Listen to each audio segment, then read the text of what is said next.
stencil, a clip-on stencil level, a dense foam roller with rounded ends, a stencil brush for edges and corners, latex or acrylic paints, a large styrofoam plate, low-tack painter's tape, and paper towels. First, make sure your wall is clean and dust-free. Stenciling over a flat base coat works best. Mask off the ceiling, trim, and floorboards.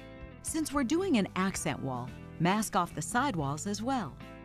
It's nice to start on a section of the wall that allows you to do an uninterrupted floor-to-ceiling row. This establishes a perfect vertical in which to build left and right. For this wall, we're using our Casablanca stencil. Slide the clip-on stencil level onto the bottom edge of your stencil. Make sure the level sits firmly against the edge of the stencil.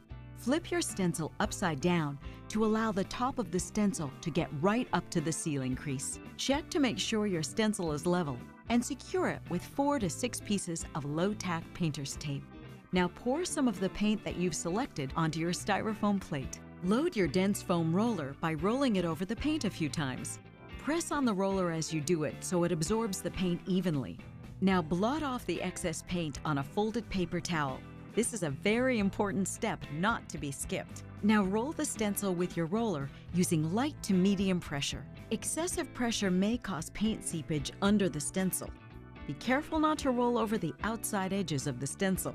You can easily check how you're doing by carefully untaping and lifting one corner of the stencil and taking a peek. If it's too pale, just put the stencil back and roll it a few more times back and forth, adding slightly more pressure.